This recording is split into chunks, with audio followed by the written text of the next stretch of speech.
What would you do if you woke up one frozen morning and found two abandoned newborns in your boat? No names, no footprints, no clue who they were, or why they were left for you.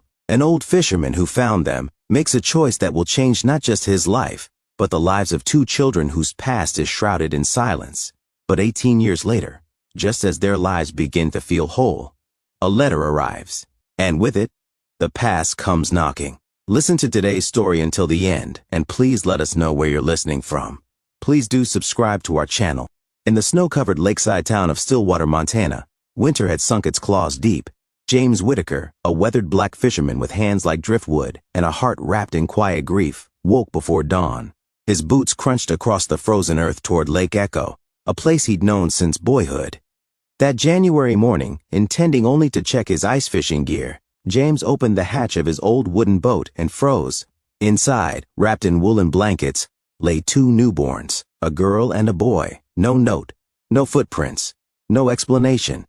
Just the hush of snowfall and the groan of shifting ice. Without hesitation, James scooped them up, pressed them tightly to his chest, and carried them home.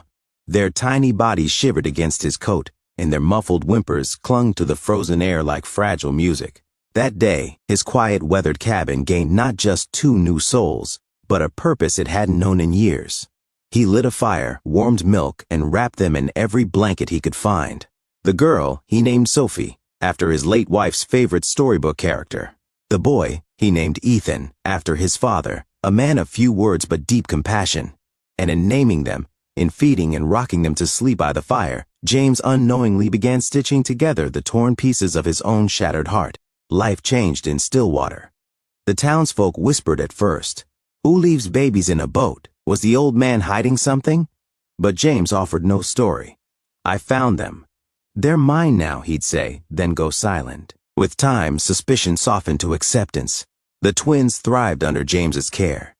Sophie grew bold and fiery, chasing geese and hollering at moose. Ethan was her opposite, quiet, curious, content to sit by the lake and skip stones into silence. James taught them to fish, to read the wind, to listen to the lake's mood. Every night he made up stories by the fire. Still, he never told them the truth of how they arrived. On Sophie and Ethan's 16th birthday, questions stirred. "Grandpa," Sophie asked one night, "did you really find us in a boat?" James looked into the fire. Yes, that was all. The children didn't press, but seeds had been planted.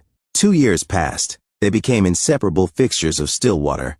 Ethan worked with the town mechanic. Sophie volunteered at the school library. But the unknown clawed at them. Who were they? And why had someone left them? Then came the envelope. It was just another morning, or so it seemed. The wind was calm, the lake unusually still. But something hung in the air, something unspoken. Sophie found it first. It was cream-colored, thick and unmarked. No stamp, no name, no return address. She turned it over slowly, feeling a strange chill despite the warmth of the day. When she handed it to James, his hands trembled before he even touched the seal. He opened it with the same reverence he might give to an old memory.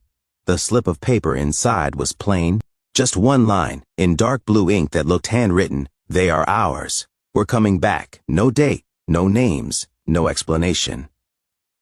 The room fell silent. James's shoulders sank as if the paper weighed more than it should. He stared at it so long Sophie wasn't sure he'd speak. And when he finally did, it was more to himself than to her. "I knew this day would come." "Who are they?" Sophie asked. James whispered, "I don't know. But I have an idea." A week later, a sleek black SUV with DC plates rolled into Stillwater.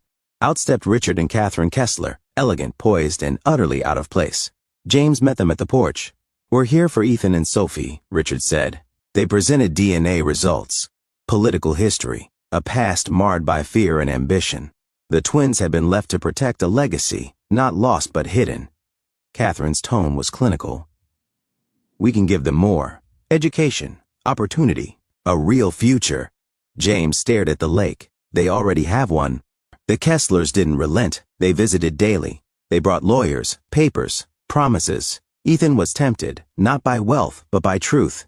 "I just want to know who I am," he told Sophie. Sophie burned with anger. "You know who you are. You're ours." The tension split their world. James, too, faded. His once strong frame hunched, his voice softer. "If you leave," he told them, "the door stays open." Always. One snowy morning, Ethan packed a bag and stepped into the Kessler's SUV without looking back. Sophie stood on the porch, tears frozen to her cheeks. James put an arm around her. He's not lost. He's searching. Months passed. No word. Sophie withered. She kept herself busy tending to the garden, feeding the chickens, but the silence left by Ethan's absence echoed louder with each passing day. James aged more visibly. His steps slowed. His eyes grew cloudier. He said little, but Sophie could tell he was waiting for Ethan, or at least a sign. And then finally, a letter. It was 3 lines in Ethan's familiar scrawl. Sophie, I don't know who I am, but when I close my eyes, I see you and Grandpa. I haven't forgotten. Hope returned, but also fear. What had he become? Sophie traveled to D.C. She found him in a blazer, caught in camera flashes, a puppet in a political image. You're not a symbol, she told him. You're Ethan. You're ours. He broke. The tight composure he'd maintained for months cracked, and his voice trembled. Not with weakness, but with yearning. Take me home. That one sentence said everything. Regret, hope, and a longing to be whole again. Ethan's return was quiet. No parade, no big speech, just a knock. Sophie opened the door and hugged him hard. James didn't speak. He didn't have to. His eyes said everything. You came back. They sat by the fire that night, just like always. James's health declined. He gave Ethan a small wooden box. Open it when I'm gone. A month later, James passed in his sleep. No drama, just peace. James's hand rested over his chest. His breathing ceased, his body peaceful, like someone who had finally laid down the last of his burdens. They didn't cry right away. They just sat beside him, holding his hands, honoring the silence of a man who had given them everything without ever needing to say much at all. Ethan opened the box. Inside, a letter. I didn't save you. You saved me. I was adrift, a man hollowed out by loss, until the day I found you in that boat. Blood means nothing if there's no love to bind it. What we shared wasn't duty. It was choice. It was heart. You were my reason for waking up every day, for believing in something again. Don't forget that. When the world makes you question who you are, remember what we built here. Out of nothing but kindness, stories, and trust. That's what matters most. They didn't cry in the usual way. They grieved by remembering every story he told, every knot he taught them to tie, every look that said I'm proud of you without needing words. And in that quiet grief, they found a strange kind of peace, a peace rooted in the love James left behind. Sophie turned the cabin into a community library. Ethan rebuilt the dock. A wooden sign stood above it, to the one who held us when we were drowning. Visitors came. Some heard the story. Some didn't believe it. But those who knew Ethan and Sophie saw the truth. A fisherman chose love over fear. And that choice changed everything.